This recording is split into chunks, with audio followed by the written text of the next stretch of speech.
Senhoras e senhores, boa tarde. É com grande satisfação e um verdadeiro privilégio que iniciamos o painel Caminhos para a Renovação e Remoção de Carbono e Regeneração de Solos no Brasil. Direto da COP30, aqui na AgriZone, em parceria com a Embrapa. Eu sou o Hudson Liduino, sou Head of Legal da InPlanet e tenho a honra de moderar essa conversa e colocar em evidência uma das pautas mais transformadoras da agricultura moderna. Como unir ciência, inovação, modelos produtivos regenerativos para fortalecer a saúde do solo e ampliar a remoção de carbono em escala. O Brasil vive um momento singular, todos nós sabemos. Nunca tivemos tanto preparo para liderar uma bioeconomia global. Essa liderança se consolida quando reconhecemos o poder da agricultura não apenas como produtora de alimentos mundiais, mas como protagonista climática, capaz de remover gigatoneladas de CO2, restaurar ecossistemas e impulsionar um novo ciclo de oportunidades sustentáveis.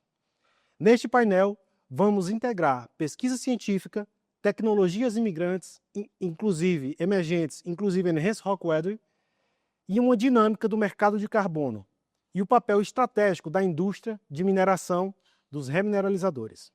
Para isso, reunimos atualmente os 3 principais especialistas cuja atuação tem sido determinante para os avanços dessa agenda no país. Sem demais delongas, convido os painelistas para uma breve apresentação pessoal e institucional. Nicolas. Muito obrigado, Hudson, pela abertura, né? É um prazer, muito feliz que todo mundo que veio para cá. Sou Niklas Kluger, sou cofundador e CEO da InPlanet. Nós somos uma startup que trabalha com a remoção de carbono usando remineralizadores, o pó de rochas silicáticos. Nós somos a primeira empresa no mundo que tem conseguido certificar um crédito de carbono através do uso dos remineralizadores aqui no Brasil. E eu vou parar aqui para a gente ter mais tempo para discutir as coisas mais interessantes depois. Olá, também quero dizer que é uma alegria de estar aqui. Eu sou Suzy Ruff Teodoro, sou pesquisadora neste tema dos remineralizadores já há bastante tempo. Eu quero agradecer pelo convite para estar aqui com pessoas que são parceiros institucionais, mas são parceiros de uma grande paixão, que é a remineralização dos solos brasileiros. Eu sou professora da Universidade de Brasília e o que a gente tem feito ao longo dos anos é tentar inserir esse tema tanto no arcabouço legal da legislação brasileira, como ampliar o uso dos remineralizadores junto aos agricultores, sejam eles familiares, empresariais. Eu acho, como o Hudson falou, que nós temos um papel importante nesse contexto e o Brasil está posicionado de uma forma muito benéfica, muito favorável. Também vou parar por aqui, mas quero dizer que é uma alegria imensa discutir esse tema com vocês. Olá, sou Frederico Bernardes, atual diretor-presidente da Abrefem, que é a Associação Brasileira dos Produtores de Remineralizadores de Solos e Fertilizantes Naturais. Primeiramente, gostaria de agradecer novamente a InPlanet pelo esse segundo momento nosso, né, aqui na COP30. Eu acho que está sendo muito importante a gente poder estar trazendo esse tema à tona aqui na COP30, né? É um tema que o grande lado positivo que a gente tem a mostrar sobre o que a gente vem fazendo ao longo dos anos na agricultura brasileira, que também reflete nas questões climáticas, né? Então, tá nessa mesa aqui com grandes colegas de trabalho e de jornada aí, vai ser bem interessante. Sem dúvida, é um tema atual, interessante, que pode sim modificar a forma como se faz agricultura no país. Esse painel foi subdividido da seguinte forma: nós iremos iniciar com algumas perguntas individuais para cada um dos nossos painelistas. Depois nós faremos algumas perguntas livres e vamos abrir também para que todas as pessoas que estão presentes possam contribuir com esse painel. Vamos iniciar com Nicolas, da InPlanet. Nicolas, após anos de trabalho com produtores e projetos de campo, quais são hoje os principais desafios e aprendizados práticos para escalar o intemperismo acelerado de rocha no Brasil? Perfeito. Então, antes de tudo, a gente tem escolhido o Brasil como país de atuação e de total foco das nossas atividades por estarmos aqui num ambiente muito propício, muito único, né, globalmente, em termos de, né, do campo científico, né, que já tem preparado esse mercado da forma que tem providenciado bastante estudo sobre o impacto do lado legislativo, né, que tem providenciado uma norma que nos dá uma base como uma empresa focada na questão do carbono, de trabalhar e escalar. Mas eu que estou muito preocupado, obviamente, com a questão operacional e dando escala àquilo que a gente faz, estou principalmente preocupado com a questão do fornecimento, mesmo por parte das minerações, né? Por quê? Porque eu sinto que tem cada vez mais registros, tem cada vez mais mineradoras pedreiras, né, que conseguem produzir esse produto, mas ainda essa produção ela está um pouco artesanal ou de pequeno porte, né? E a gente vê que a infraestrutura e o volume que pode ser produzido nessas entidades, ela ainda não está num patamar que a gente precisaria para que conseguíssemos, enfim, chegar primeiro na megatonelada e depois na gigatonelada, né? Só para dar um feeling, um sentimento, né, de quanto de pó de rocha a gente precisa para chegar em nossa megatonelada, né? Isso é a grande meta da InPlanet, né, de ser uma das primeiras empresas no mundo a conseguir realmente, efetivamente, remover 1 milhão de toneladas de CO2 e para fazer isso acontecer, a depender a depender do mineral, a depender da fonte, né, e do solo, etc., a gente prevê que precisa em torno de 5 a 7 milhões de toneladas de produto, Nossa. né? Hoje o mercado, né, pelos relatórios da Abrefem, ela produz em torno de, né, 1,5 a 3 milhões por ano, depende da demanda, da força ali dos agricultores solicitando o produto. E aí isso mostra que a gente, né, precisa pelo menos dobrar essa força do mercado para chegarmos nessa megatonelada. E acho que também vem junto com a questão de infraestrutura de estocar os materiais, de controle de qualidade, né, de escoamento mais eficiente, etc. Então, para mim, o ano que vem vai ser muito focado em trabalhar muito focado nisso, né, viabilizar uma produção maior, mais confiável, com alta controle de qualidade e, enfim, viabilizar, incentivar a infraestrutura de estoque, coisas simples, galpão na mineradora, na pedreira, para estocar material.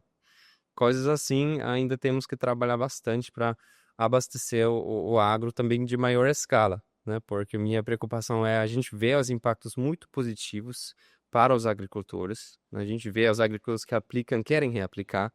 Então eu vejo que a demanda possa até superar significativamente o fornecimento nos anos que vêm. Isso é uma preocupação. E o segundo é ainda basicamente educativa, cultural, talvez. Eu gosto muito de um podcast que fala sobre agricultura regenerativa de um cara da Holanda, e ele apresentou um cara que estudou 1000 fazendas nos Estados Unidos sobre a agricultura regenerativa. E o indício é muito claro, faz sentido, é mais lucrativo, economicamente faz sentido. Só que ele fala que muitas vezes que a gente está esbarrando com a cultura mesmo, né? Que a gente tem que mudar, né? O entendimento de como se faz uma agricultura regenerativa, etc. Enfim, acho que é muito isso também, que o principal trabalho nosso é ciência, educação e criar um entendimento sobre aquilo que a gente faz e todos os impactos que isso possa ter, né? Para mim, é muito importante para que todos entendem no Brasil e até além, especialmente no mundo do sul global, que a tecnologia de uso das rochas para a remoção de carbono, mas também para o benefício do agricultor, é um assunto extremamente relevante em termos de soberania alimentar, em termos de soberania, enfim, dos países do sul global. e possa realmente gerar um impacto econômico muito grande, né, para esses países. E aí ainda queria que, enfim, desenvolvêssemos mais entendimento disso dentro da agronomia como um todo no sul global e no Brasil especificamente, para que superássemos esses desafios culturais e às vezes até negacionismo, né, perante esses insumos, essa nossa tecnologia. Enfim, vou parar aqui. Bem completo, né? Professora Suzy, eu gostaria de, como cientista e entendendo sobre o tema, né? Como a ciência e políticas públicas podem acelerar a adoção de práticas regenerativas como a rochagem, que a senhora tanto defende há tantos anos, como uma das pioneiras desse setor no Brasil, no tocante a sistemas produtivos tropicais. Então, Muito obrigada. Eu acho super importante essa pergunta. Eu acho que políticas públicas e ciência, elas precisam estar ligadas e em sinergia. As políticas públicas são uma espécie de contrato social que as pessoas, através do parlamento, através das pessoas que nós elegemos para estar no parlamento, delimitam, elaboram políticas públicas que mostram o caminho, que mostram como conduzir essa alteração no padrão de uso de qualquer coisa, mudar o paradigma, né?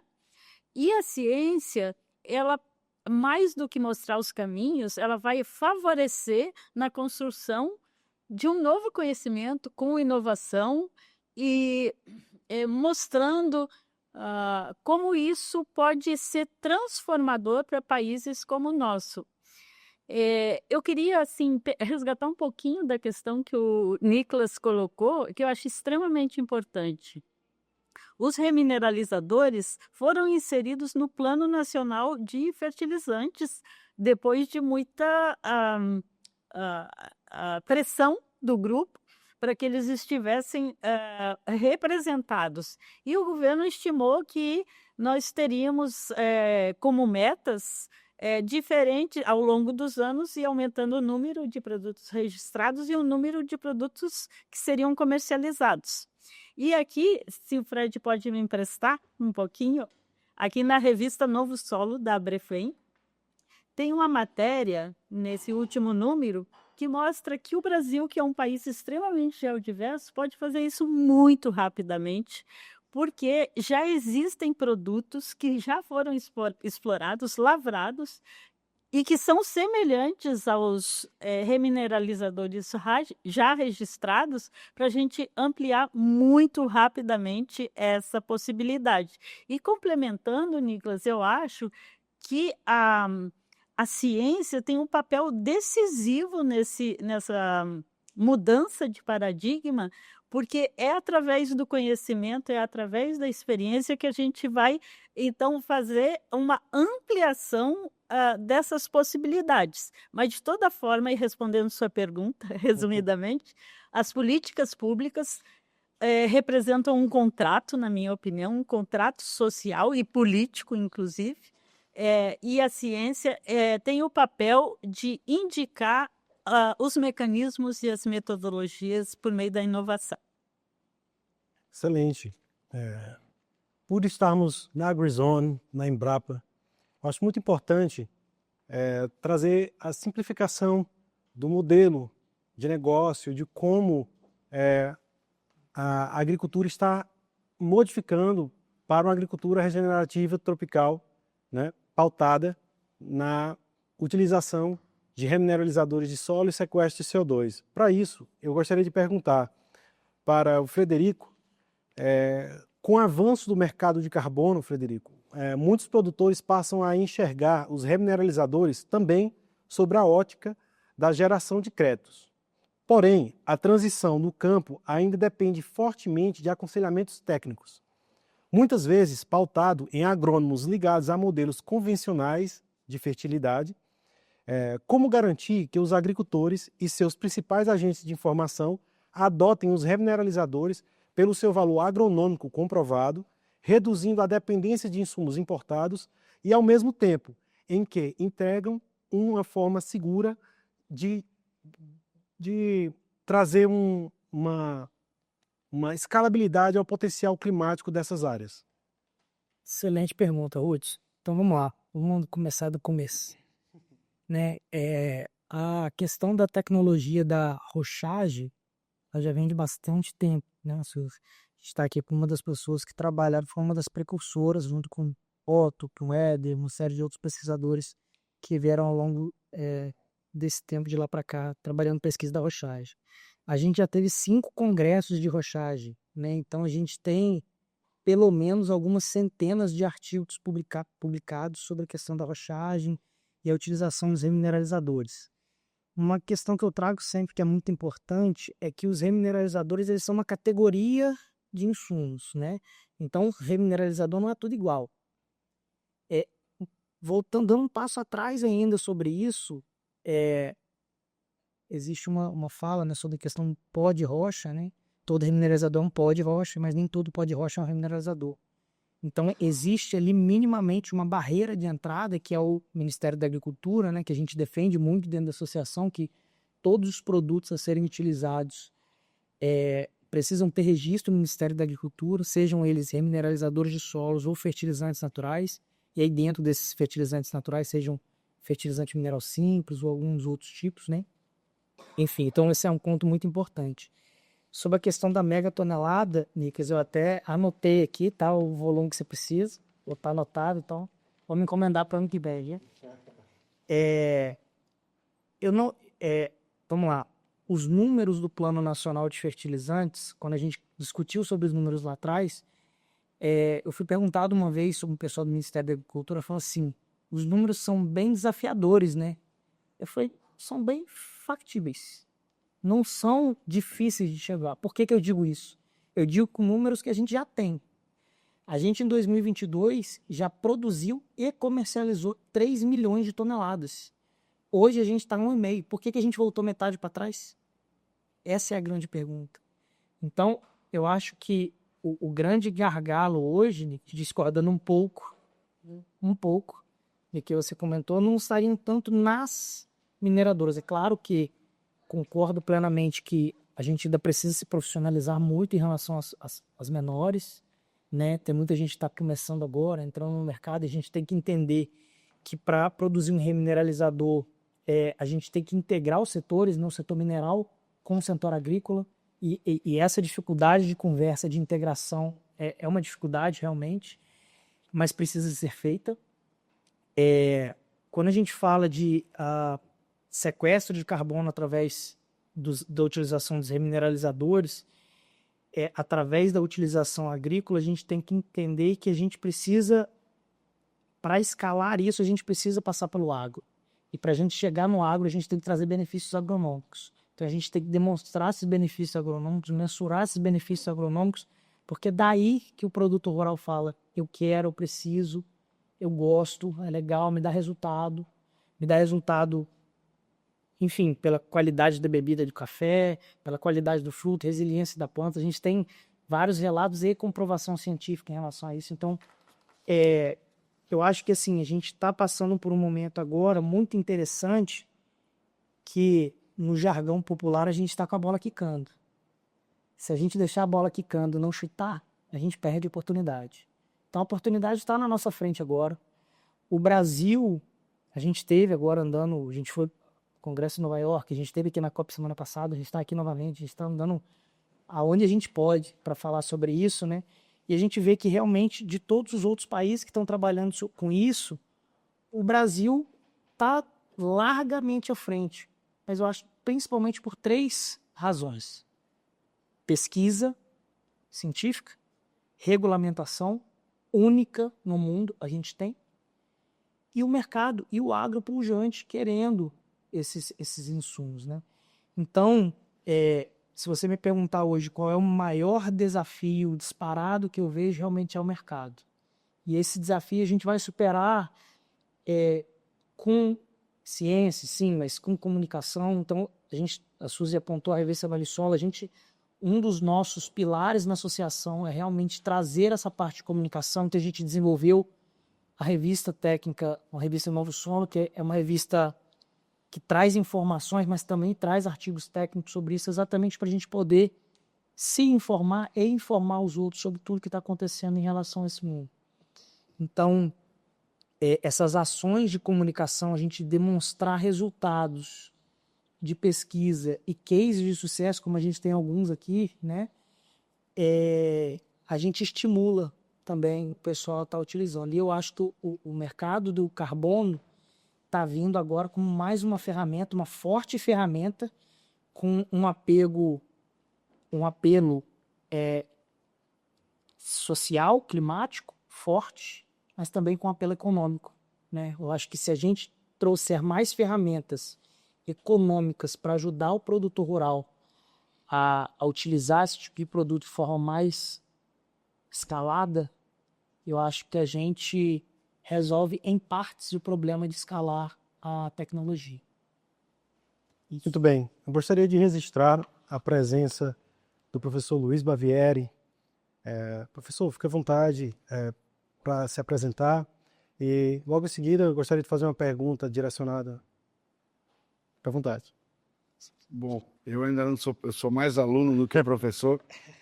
Meu nome é Luiz Barbieri, eu sou comerciante de grãos, trabalho com grãos há 20 anos. Há 5 anos atrás, a gente criou a Raiar Orgânicos, que hoje é a maior produtora de ovos orgânicos do Brasil. E a partir da nossa atuação na cadeia das proteínas, né, a gente percebeu que o que vem primeiro entre o ovo e a galinha, na verdade, é o milho. E diante dos desafios sistêmicos da mudança da agricultura, que é um pouco a base dessa nossa conversa aqui, a gente também criou um ICT sem fins lucrativos chamado Afólio, que trabalha na construção de um novo modelo agrícola a partir da cadeia dos grãos, juntando produtores, academia e essa nova indústria de soluções para a agricultura. Então é um prazer poder estar aqui para poder falar um pouco desse desafio aqui e esse desafio de mudança da agricultura, né? Acho que o assunto nosso é esse desafio da transição da agricultura, quais alavancas a gente precisa apertar, apoiar para acelerar esse processo que não é só necessário, mas é urgente.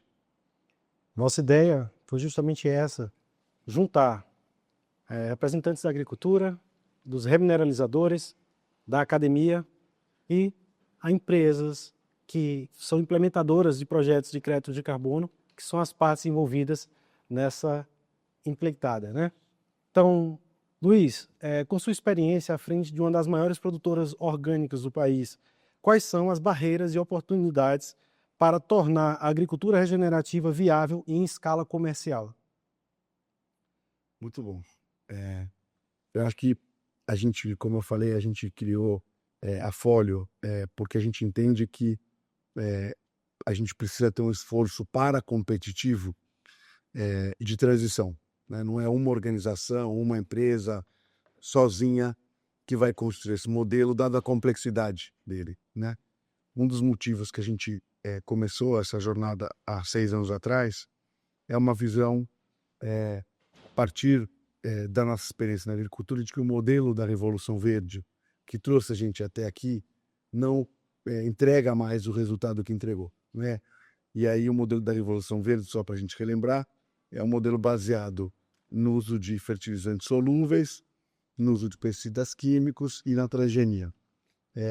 Então esse modelo, a gente acabou de publicar um estudo, eu tenho aqui também para dividir com vocês, mostrando que nos últimos 20 anos o uso de insumos químicos vem crescendo numa taxa mais acelerada do que o ganho de produtividade.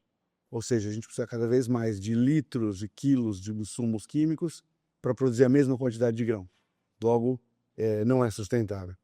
E a partir dessa visão, a gente construiu o nosso negócio. Eu acho que o trabalho que a gente está discutindo aqui sobre remineralizadores, o que pensar a saúde do solo, é central nesse aspecto. E esse esforço multissetorial é fundamental. Por isso a gente criou a Folio, que é uma organização que trabalha baseada em 3 eixos. Um, apoio ao desenvolvimento de novas tecnologias. A gente precisa de tecnologia, precisa de novas soluções.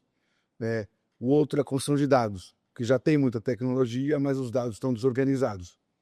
Então a gente precisa ter dados para dialogar com quem vai de fato fazer essa mudança, que é o produtor rural, né? O produtor rural é o ator do sistema.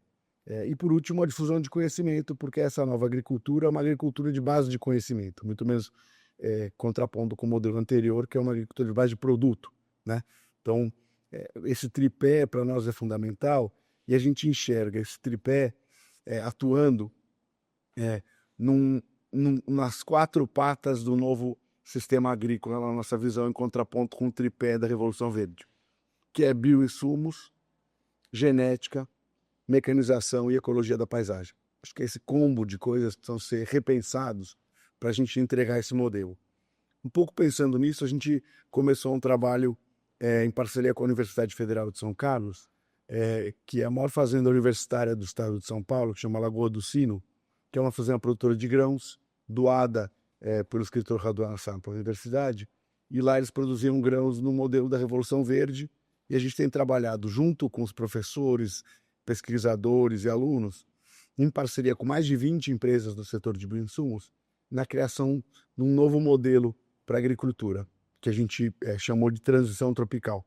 Inclusive ganhamos um prêmio na FAO em Roma, agora no mês de outubro, sobre esse ecossistema de transformação que a gente criou lá. E talvez um dos principais gargalos, né, dentro do que a gente falou aqui, do papel de construção coletiva, que é a regulamentação, a pesquisa e os incentivos econômicos, talvez o principal gargalo que eu vejo hoje para a evolução da agricultura está localizado no ensino agronômico. O ensino agronômico é a grande barreira a ser transposta. Aqueles que trabalham e pensam sobre os sistemas alimentares com uma visão crítica do pacote da Revolução Verde, de certa maneira se organizaram no campo da agroecologia, que criaram um curso de agroecologia.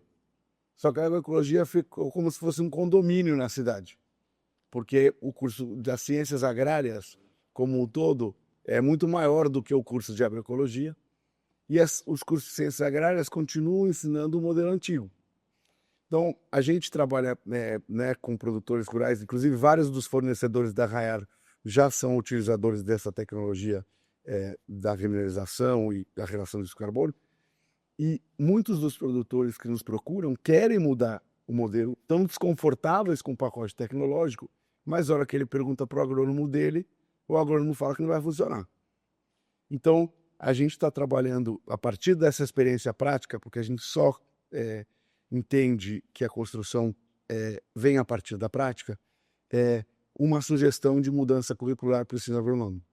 Eu acho que isso é central para a gente pensar na transição da agricultura brasileira. Então, quando a gente fala de gargalos, a gente pode falar de financiamento, a gente pode falar de regulação, a gente pode falar de diversos pontos a serem destravados na cadeia.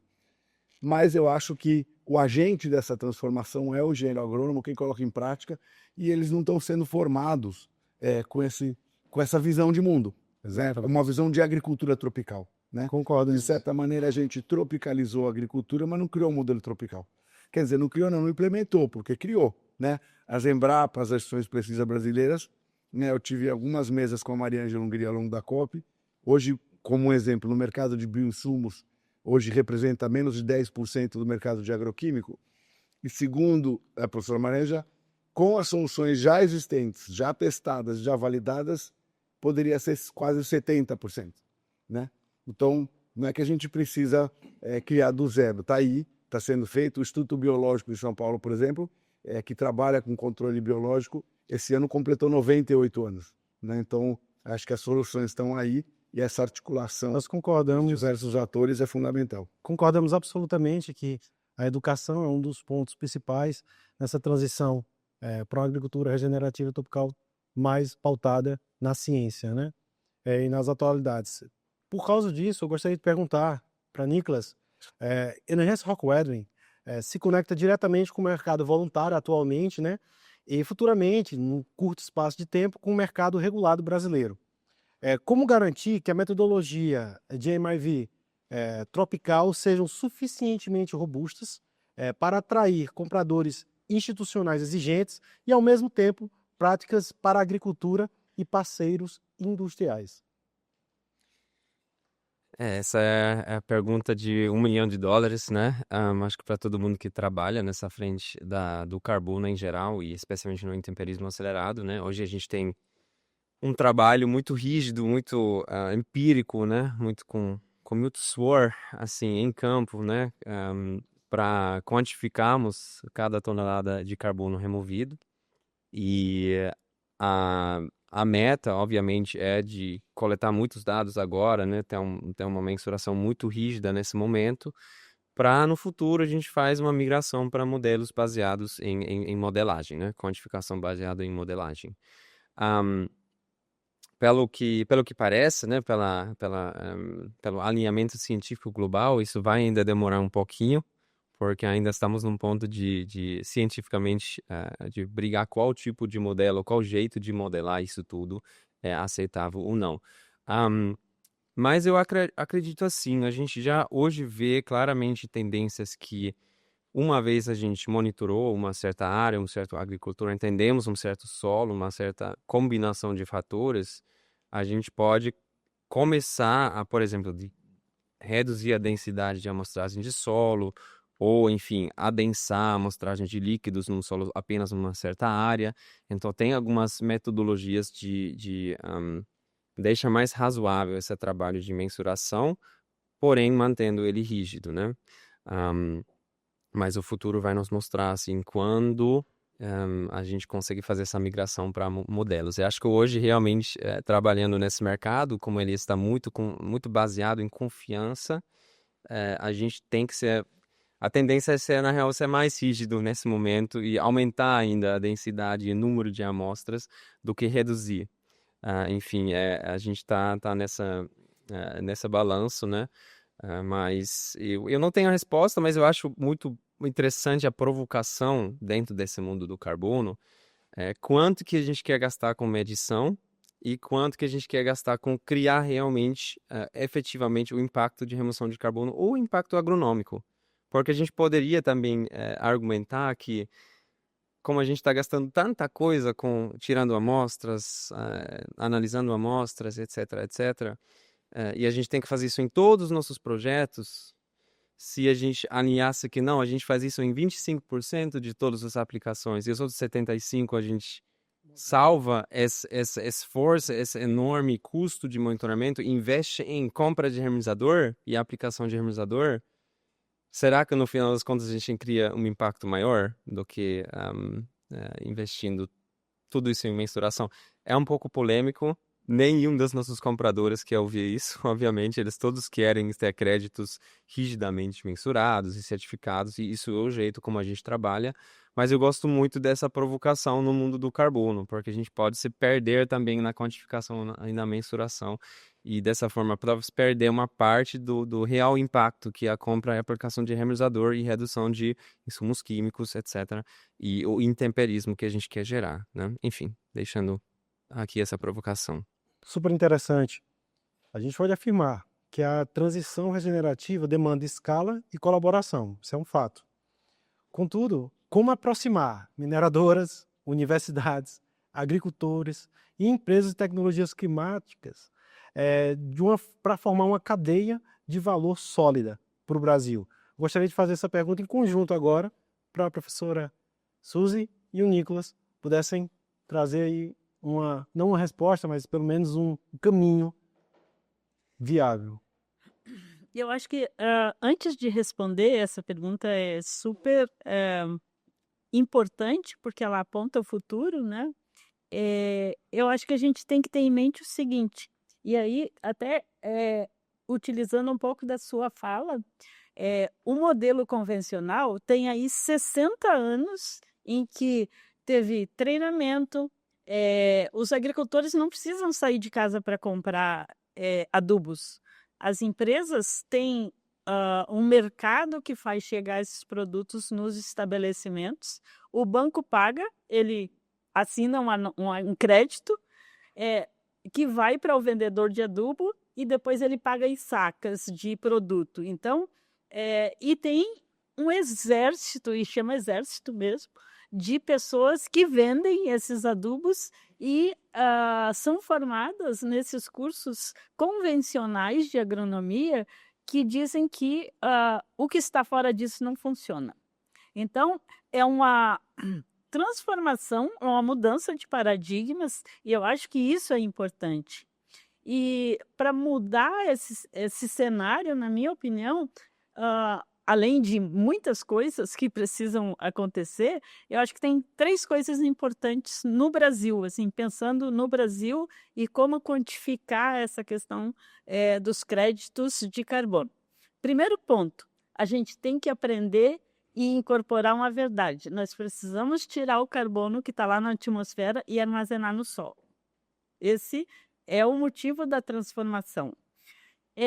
Como faz isso? Claro, pesquisa, investimento, treinamento, mas um ponto importante para o Brasil é criar a política nacional dos remineralizadores. É mais uma lei? Sim, é mais uma lei, mas ela vai estabelecer, além de objetivos, princípios, ela vai dizer quais são as metas, quais são as ações, os investimentos para a gente percorrer esse caminho que a agricultura convencional conseguiu fazer aí em 50 anos. A gente está na geração em que tudo é rápido e eu acho que a geração aqui de vocês consegue fazer isso, acelerar o tempo, não só o intemperismo.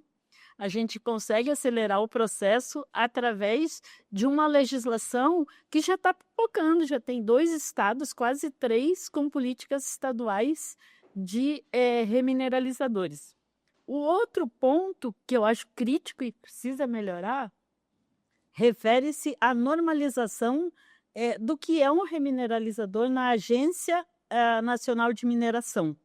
É um ponto super importante, porque daí dessas centenas de produtos que a gente conseguiu encontrar que são aptos a se tornarem remineralizadores muito rapidamente para chegar a essa quantidade de toneladas que vocês vislumbram, ela pode ser alcançada muito rapidamente se tiver uma ação muito pequena da Agência Nacional de Mineração com a categoria que não existe hoje, remineralizadores. Os remineralizadores lá são basaltos,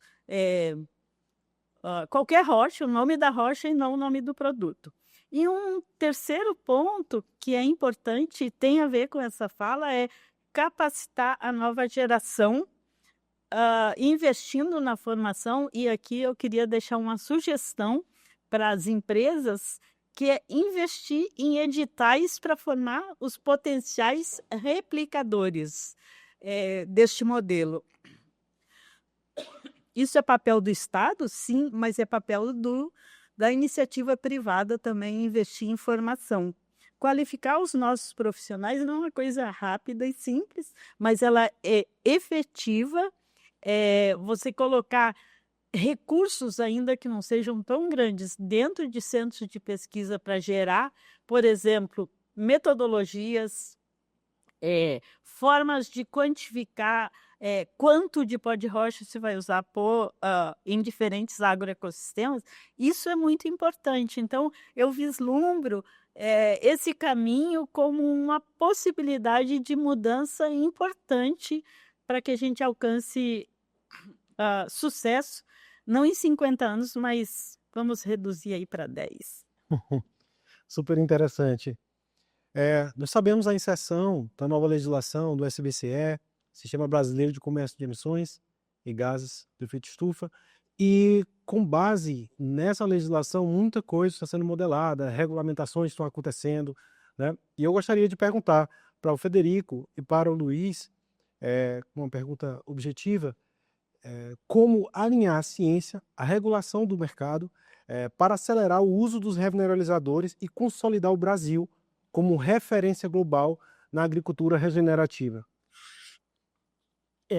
Atentando bastante a pergunta, bem direta a pergunta, eu acho que a pesquisa é a base da regulamentação, né?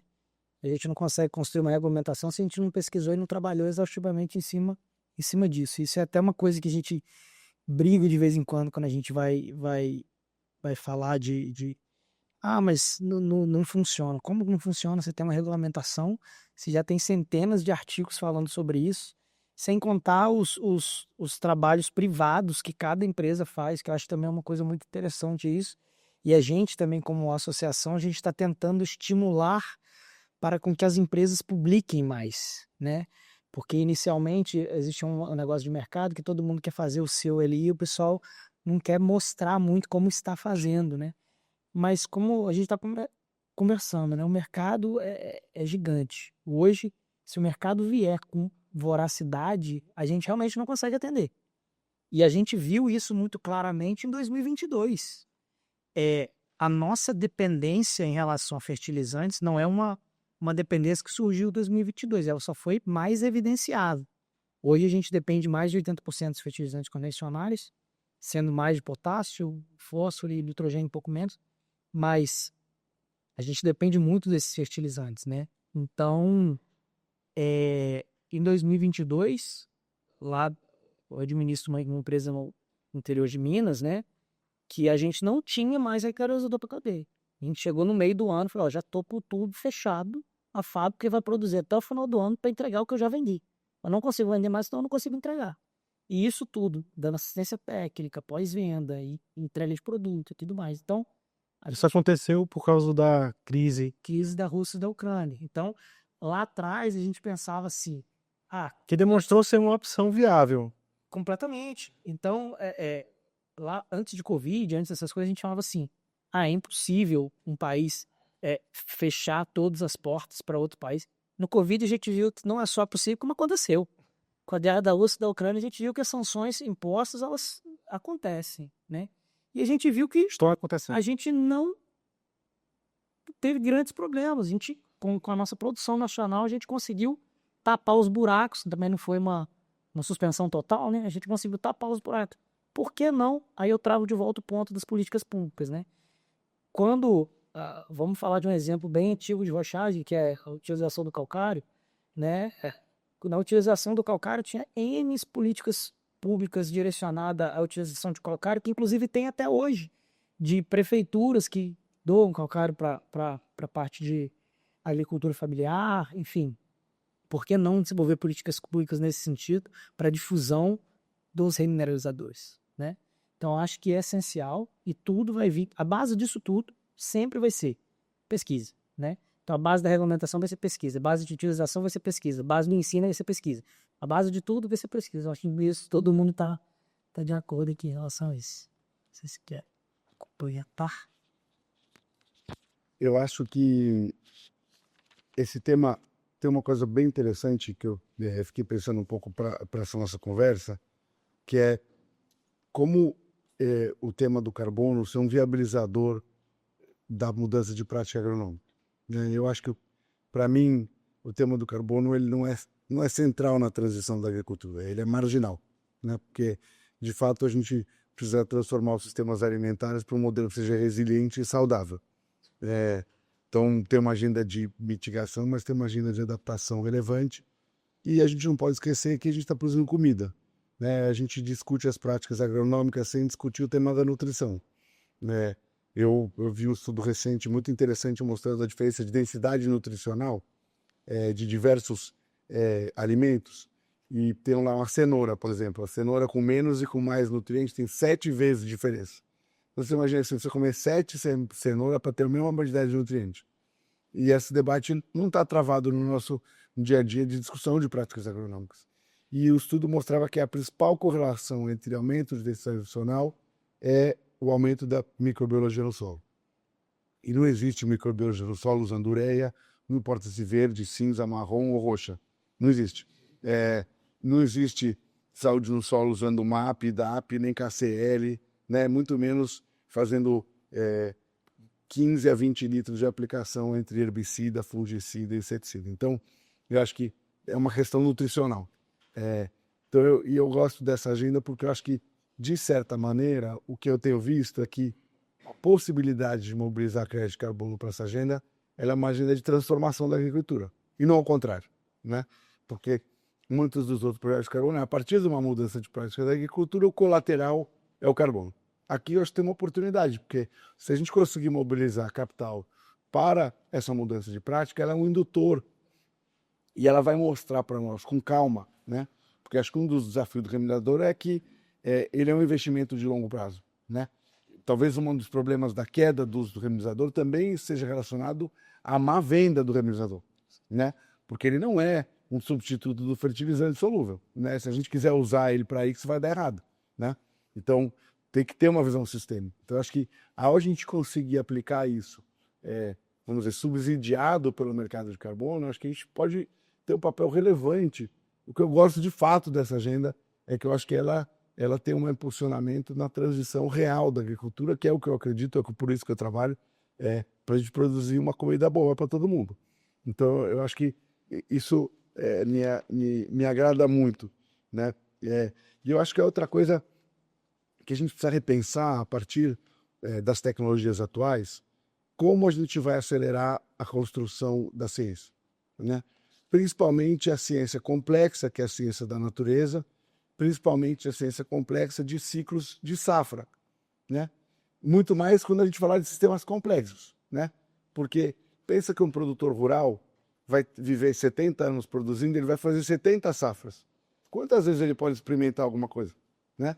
O que ele aprender esse ano é só ano que vem. Então, e se você colocar sistemas complexos, como sistemas agroflorestais, o ciclo é ainda mais difícil, né? Então, a gente precisa, né, potencializar e repensar a forma de construir essa ciência, porque 9 grávidas não fazem um bebê em um mês, né? Mas 1000 fazendas fazem 1000 safras em um ano. Então, é possível a gente construir essa rede de construção de dados que não sirva só para o MRV do carbono, mas que sirva para a gente acelerar o processo de conhecimento agronômico. E, por último, acho que você tem diversos efeitos colaterais muito positivos. Eu tenho um produtor muito grande que é Agrosós, que tem usado diversos tipos de remineralizadores, e você tem uma coisa de micronutrientes muito relevante, que não é menor na produtividade, não é menor, né? E aí, para falar da regulamentação, eu acho que eu não sou um especialista no assunto, mas eu gosto muito de juntar as coisas, sabe? Para mim, a vida tinha que ser um grande carnaval, ou uma grande missa, dependendo do gosto. Mas a gente, de certa maneira, tem uma discussão sobre a transição dos fertilizantes andando que não poderia estar dissociada disso. O Plano Nacional dos Remineradores não poderia ser diferente do Plano Nacional de Fertilizante, porque senão a gente vai continuar não discutindo as soluções para a saúde e nutrição do solo. Então, eu penso que tinha que ter um plano nacional que fosse junto a mesma coisa. Senão a gente vai ficar sempre nessa periferia, nesse condomínio, nesse gueto, que a discussão fica parecendo alguma coisa diferente. Tem que usar diferente, mas o princípio é o mesmo, um solo saudável para a gente poder comida boa para todo mundo. Não, quero comentar rapidinho a questão do foco no carbono, o carbono sendo um viabilizador, né, dessa transição. Eu acho que, especialmente a Suzy, no início, quando a gente se conheceu, sempre falou, mas por que estão tanto falando de carbono, né? Ninguém consegue comer carbono, né? Pelo menos não o crédito de carbono que a gente vende, né? A gente come o grão, o produto que sai, está sendo produzido na terra, né? E eu sempre expliquei, né, insisti no início, assim, não, Suzy, a gente tem a mesma meta, assim, a gente tá apenas nos aproximando por um outro ângulo, assim, por um outro viés, né, para podermos viabilizar exatamente essa transição para o agricultor, uma produção mais saudável, mais densa em nutrientes, mais alinhado com, enfim, uma produção junto com a natureza, né? E acho que no contexto do intemperismo acelerado, acho que o especial dela é que ela traz exatamente esse grande cargo de ser uma tecnologia que viabiliza uma agricultura do futuro, uma agricultura alinhada com a natureza, com, enfim, todas essas questões de soberania alimentar também e soberania econômica para os países do Sul, enfim. Hoje, todo mundo que trabalha, por exemplo, na InPlanet se apaixona por nós, quer trabalhar com a gente por causa dessa proposta que vem fortemente junto com o carbono, né? E, inclusive, nossa conversa com o agricultor é antes de qualquer coisa agronômica. A gente tem que mostrar para ele que o impacto é no solo, é na produção, E aí depois, talvez, ele se interessa sobre a questão do carbono. Ele é muito curioso, mas isso não é o fator decisivo no primeiro momento, né? E a questão da ciência, eu acho que, obviamente, trazendo todos esses atores que você mencionou, Hudson, junto na mesa é crucial. Assim, para nós, no caso, a UNB, a Exalc, né, a Universidade de Newcastle, né, o David também está aqui escutando ali dos fundos, foram cruciais, né, para que viabilizássemos uma confiança em nós como empresa nova, né, que tinha que provar. Mas ao mesmo tempo, eu acho que as empresas privadas podem então viabilizar essas conexões e eles podem especialmente acelerar os processos. Eu acho que a gente conseguiu fazer na InPlanet, no final das contas, foi nada mais do que pegar a ciência que já existiu e juntar ela e criar um produto concreto que era o crédito de carbono, né? E a gente fez isso enfim, talvez não. A ciência meio que brigou, né? Isso é possível ou não, enfim, tem muitos estudos, tinha muitos papers, mas a gente basicamente falou, não, a gente vai fazer isso acontecer, né? Contratamos, antes de tudo, uma equipe científica, né? A equipe da InPlanet era científica até de 1 ano atrás, e aí fizemos acontecer isso dentro de 1 ano e meio, né? Que, enfim, foi apenas pesquisado teoricamente por muitos anos anteriormente. Então eu vejo essa conexão crucial, mas para mim as empresas privadas são acelerador de criar resultados bem práticos, né, dessa pesquisa, e acho que aí são cruciais, enfim. Excelente. Nesse momento, eu gostaria de abrir para perguntas da plateia. Se tiver alguém que deseja fazer algum tipo de pergunta aos nossos panelistas, fique à vontade. Por favor, você diga seu nome e a pergunta em seguida. Boa tarde. Sou João Rodrigues, engenheiro agrônomo, diretor de Agricultura Sustentável da Amazônia Tech, e quero primeiramente parabenizar o painel, né? Que é excelente qualidade e importância. Até mesmo porque nós, da Amazônia, nós temos uma característica do solo muito peculiar, latossolo amarelo, né? E a drenagem é muito boa, né? Mas ele é pobre em nutrientes. E às vezes as pessoas perguntam, por que então essa densa floresta? Bem, são adaptáveis à decomposição de folhas e assim a floresta vai se formando, né? Mas no geral, de formação geológica, é intemperizada, altamente intemperizada.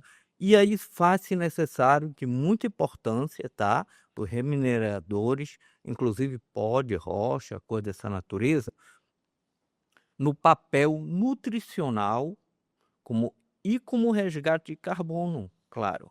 Porque ele não deixa resíduo tóxico, metais pesados.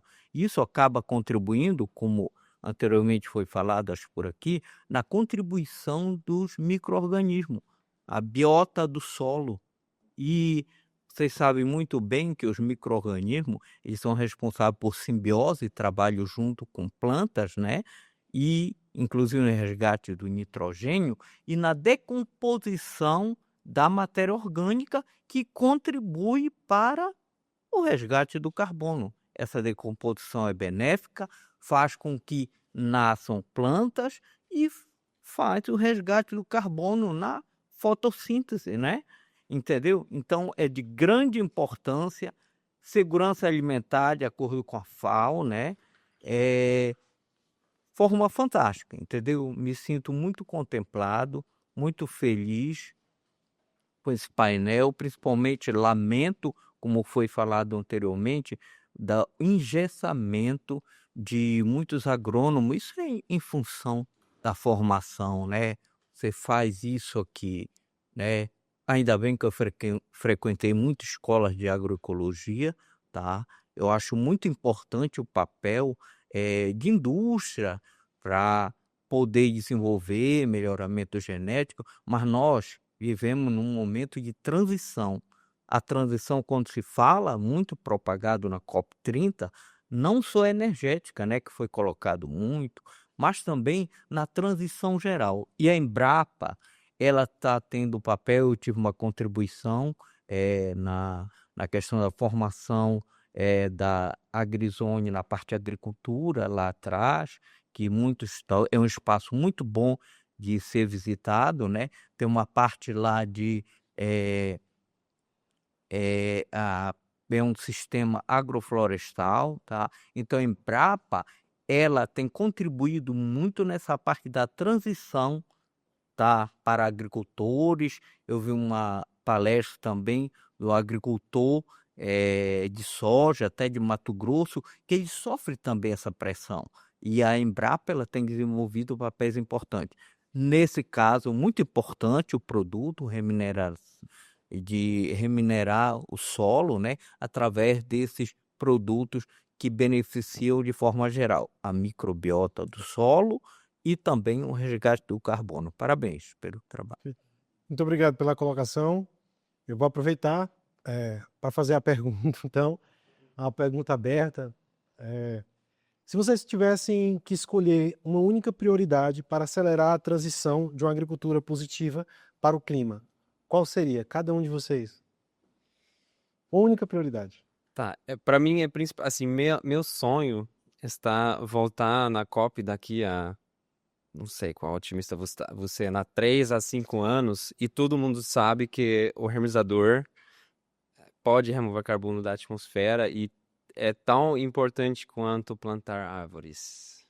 Eu adoro plantar árvores, tá? Mas Plantar árvores com remineralizador, melhor ainda. então, aplicar remesador, plantar árvores seria uma maravilha, exatamente. Mas para mim é muito sobre a educação. A educação deixa os programas universitários,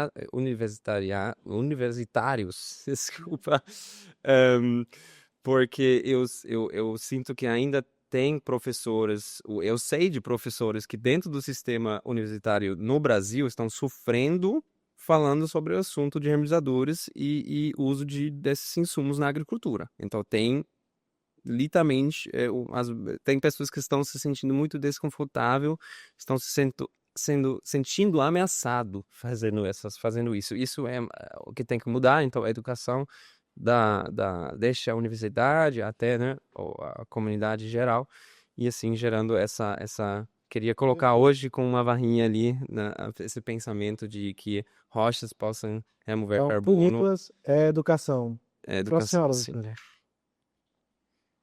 Eu acho que a educação é transformadora sempre. Eu concordo com o Nicolas, mas quando eu olho pelo retrovisor da história, eu vejo que muita coisa aconteceu durante esse tempo e eu não poderia dizer, eu gostaria de remineralizar, que é uma frase que eu gosto de usar, as terras agrícolas, as terras da agropecuária do Brasil. Teria muitos sonhos, mas que eu gostaria de ver realizado ainda, de poder ver essa transformação. Mas eu acho que, acima de tudo, colocar, através de programas de governo, programas oficiais, de que a transformação e a soberania de países do sul global está envolvida com o processo de educação, mas também de incentivo. Então, meu sonho para daqui a 5 anos, Nicolas, é que a gente tenha apoios claros de como ampliar o número de produtos registrados, a quantidade de toneladas extraídas e comercializadas, e a gente tem não um sonho difícil, é um sonho extremamente fácil, e isso de fato vai remineralizar o nosso país e nós vamos virar uma vitrine para o mundo.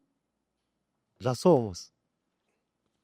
E você, Fred? Então, sendo objetivo, eu acho que seria comunicação e disseminação do conhecimento. Eu acho que, como a gente falou, né, de centenas de artigos publicados, várias pessoas com formação em relação a isso, décadas de pesquisa, eu acho que falta um pouco mais de comunicação, disseminação, que vai lá na frente ter uma consolidação para poder tratar sistema mais complexo. De novo, não vai ser um produto ou outro produto que vai resolver nenhum problema, nenhum deles. Mas eu acho que a disseminação do conhecimento no geral para consolidação dele junto a outras tecnologias, eu acho que uma palavra só é comunicação. Você, Luiz. E eu acho que a prioridade para mim é o diálogo. E eu acho que eu aprendi recentemente no último livro do Fernando Haddad, que ele fala sobre biologia, né? E que o papel da reprodução sexuada é, a partir da combinação de DNAs, melhorar a espécie, né? E eu acredito piamente, depois de 10 dias aqui em Belém, que as ideias funcionam da mesma maneira, né? Então, ao a gente dialogar, a gente soma ideias que ficam mais resistentes, mais resilientes e mais sólidas para a gente construir esse caminho que não está dado, né? A gente está caminhando por lugares não navegados e a gente precisa de soluções não feitas. Mas eu acho que dialogando e ouvindo e escutando, a gente vai conseguir construir. Então, eu acho que o diálogo, para mim, é a palavra central da transformação que a gente precisa no mundo. Excelente. Agora eu gostaria de abrir para uma reflexão de futuro, um chamamento para a ação. Fique à vontade. Eu sempre tenho que começar, nesse dia. Não necessariamente. Pois é, acho que agora eu vou deixar a Suzy começar, vai. Um chamamento, e eu acho que uma transformação que precisa ser feita é entender que nós estamos num mundo que não tem tantos recursos econômicos para aplicar em processos transformadores, como é o caso da agricultura.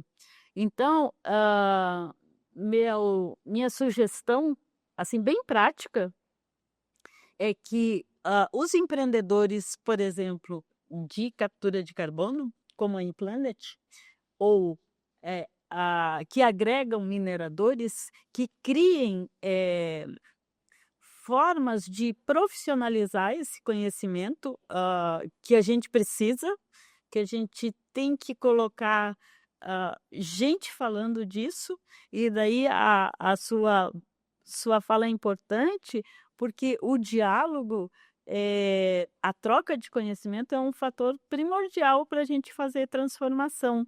Então, esse caminho de capacitar, por exemplo, através de pequenos editais de pesquisa, é uma possibilidade que eu acho bastante viável, e a minha sugestão para sair aqui dessa mesa é que a gente pense que não só o governo, não só os governos, não só as grandes instituições de pesquisa possam fazer esse tipo de investimento, mas as empresas com objetivos bem claros e específicos. Meu problema é esse, eu quero solucionar esse problema, eu vou investir nisso aqui, na forma de dentro de instituições de pesquisa.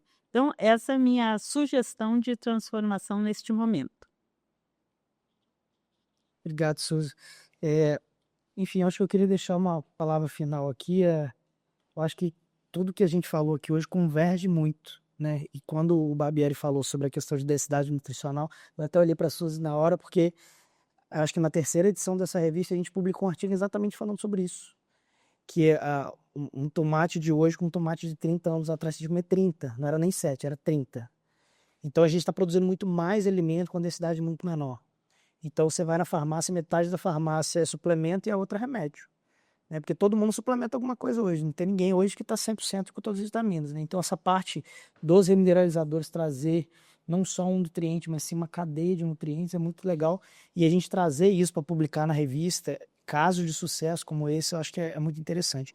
Então eu acho que, como eu falei, comunicação, essa parte do diálogo tá dentro da comunicação, né?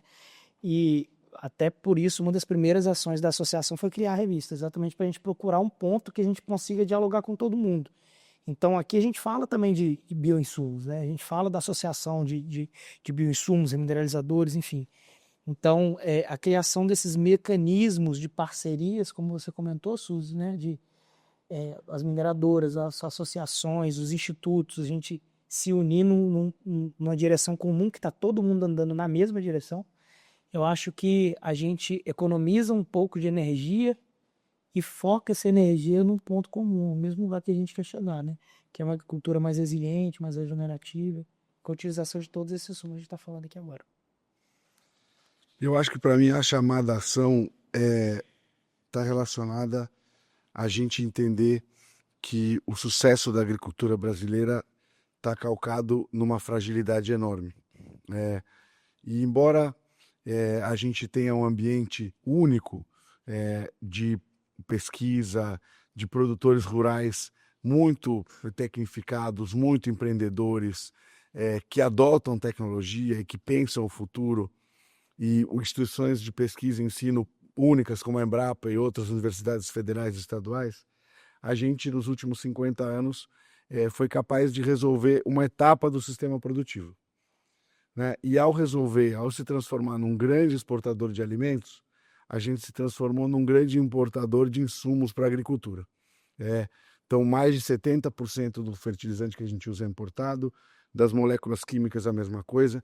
Então, a minha chamada à ação é que a gente precisa ter um plano de soberania e segurança alimentar que reveja e enxergue a cadeia anterior à produção agrícola. Porque a nossa agricultura hoje tem uma fragilidade imensa. E é uma fragilidade que não está só relacionada à produção de alimentos, uma fragilidade relacionada à questão macroeconômica, dada a importação do fluxo comercial da agricultura, e também a questão energética, dada a importância dos biocombustíveis no Brasil hoje. Então, a chamada ação é a chamada que a gente precisa.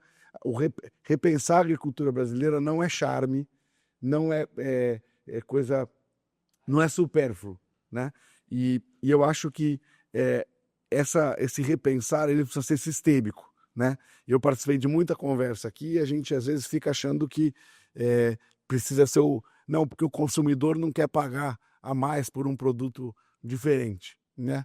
Não é sobre isso, né? O consumidor não foi ele que escolheu a Revolução Verde, né? Não foi ele que inventou o glifosato. Então, eu acho que a gente precisa ter uma transformação sistêmica e não pode botar a culpa da falta de mudança nem no produtor rural e nem no consumidor. Então, acho que é isso que eu queria convidar a gente para sistemicamente pensar num novo modelo para a agricultura brasileira. Muito obrigado, Luiz. Senhoras e senhores, Eu vou ainda falar também, exatamente. Agora, como todo solo já foi uma rocha, e então, através dos solos serem muito antigos nos trópicos, então já intemperizou-se muito aquela rocha, colocando uma nova rocha em cima, faz muito sentido, porque a gente nada mais faz do que fabricar um novo solo. Eu gosto muito de falar da Implant também como fábrica, né, produtora de solo, porque nada mais a gente faz, no final das contas, aplicando os remineralizadores. E o segundo ponto, se a gente olha para a mera disponibilidade do recurso que a gente trabalha, isso sempre é algo que eu gosto de colocar contra o desafio que a gente tem que resolver, tá? A gente fala de resolver o desafio de mudar as mudanças, reverter as mudanças climáticas, né? Remover gigatoneladas de carbono da atmosfera. Mas será que isso é possível com o recurso disponível? E a gente tem extremamente muitos silicatos nesse mundo. A gente tem muita rocha silicática nesse mundo. Então, nosso recurso é basicamente infinito. Colocando isso em números, a gente gosta muito de basalto, mas tem muito mais outras rochas no Brasil para se trabalhar. E apenas 1% de todo o basalto disponível nos reservatórios brasileiros consegue remover todas as emissões antropogênicas. Todas. Então, a gente tem tanto basalto, isso é só o Brasil, tá? Tem muito mais basalto ainda no resto do mundo. Então, isso para deixar essa como um sentimento de otimismo, talvez, né? Então, tem muito basalto para resolvermos as questões das mudanças climáticas e também para aplicarmos em nossos solos, enfim, globais, para terminar essa transição para uma agricultura mais regenerativa. Agora sim, né?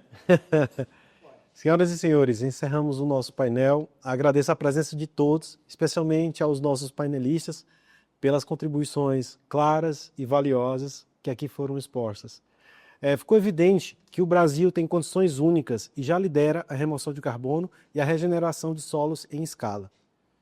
Vamos juntos unir cada vez mais ciência, inovação, agricultura e a indústria mineradora de remineralizadores, seguindo confiante de que essa agenda já é realidade no Brasil e tende a crescer com a colaboração, a seriedade e a visão de futuro. Muito obrigado pela participação e desejo a todos um ótimo restante de COP30, né? E acompanhem os nossos outros painéis na Blue Zone e outras áreas que a gente está aqui na COP30. E até a próxima, pessoal. Muito obrigado.